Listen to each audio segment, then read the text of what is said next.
Joining us now on this busy weekend ahead and the nationwide flight traffic is Brian Kelly, the founder of The Points Guy. Brian, what do you think this weekend's going to look like? Are we going to see headlines on Sunday and Monday about cancellations, delays, very angry people sitting in airports? I'm an optimist at heart, and I'm feeling good about this weekend also because I'm traveling this weekend, so I need to put the good vibes out there.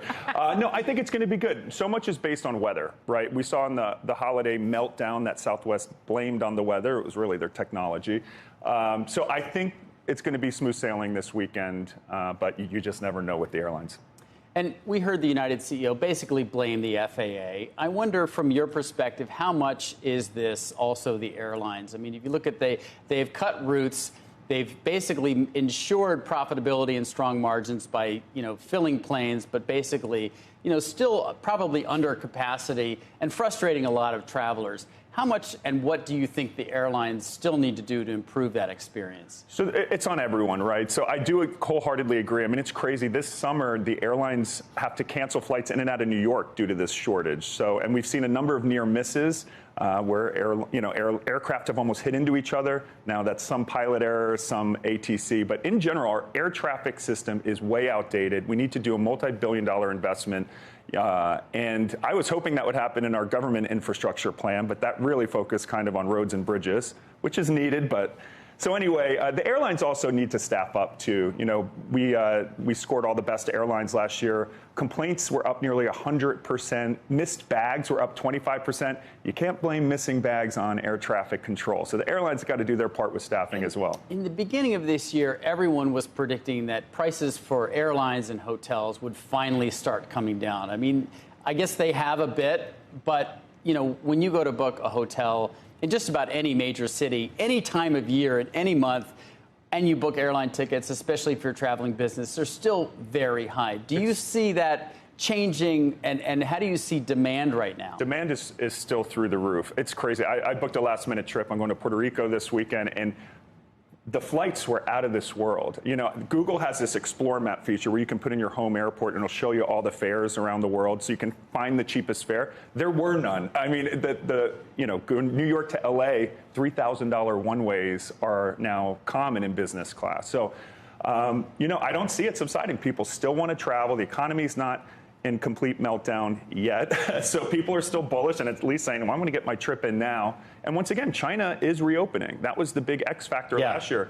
Chinese tourists with tons of cash were not in Europe. Now, are they going to be in Europe like the levels we thought? No, but still that added pressure. We're seeing hotels in Italy. If you haven't booked now, you're not staying. And we talk a lot about AI, and one area where I think AI should be applied, that's not, is the airlines, especially when you have to change something and you have to call them, and that's your whole day. You're sitting on the phone with some, really bad hold music for hours. What do you think should be done, and do you think that the airlines are getting the message? I think airlines and airports, how silly is it that you have to wait in a TSA line for a relatively unskilled worker to eye your horrible license picture and say, yep, that's the secure way to get people through fastly? No, of course not. Biometrics and technology should be speeding up our airports.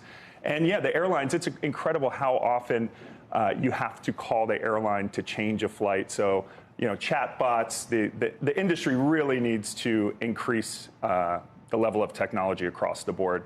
And when you look at the summer, what are some popular destinations that may not be obvious, or where are people, particularly sort of affluent travelers, going this summer that are maybe not popular destinations of the past, or maybe good deals? Well, it's interesting. The Caribbean used to be off-peak. You could go get deals in the Caribbean. The Caribbean is as busy as ever because Europe, and people traveling in Europe still will be busy, but there are a lot of strikes about to happen. The French air traffic controllers have basically said, hey, all summer long, get ready. German strike. Last year we saw the baggage meltdowns in London, 10,000 bags. So I think so many people got burnt going to Europe last summer that people are staying closer to home, Mexico, Caribbean, and those rates are through the roof. Where are the rates not through the roof? You can. Asia is open now. Granted, Japan is still really expensive, but you can get really good deals. Thailand, Indonesia. It takes a long time to get there. Also, South Africa is a really. There's now multiple nonstop flights. South Africa is one of my favorite places to go, and also Argentina, where the U.S. dollar is really, really strong. That's where you get bang for your buck. The euro has strengthened. The dollar last summer was really, really strong. So Latin America. South Africa, So it's minimum 8-hour flight here you're talking about basically. to get the good deal. But Not Europe, happening with kids, yeah, right? as far as Europe goes, though, I'm still a big fan of Portugal. I spent March there. It's still so much more affordable, amazing quality of life, and great culture.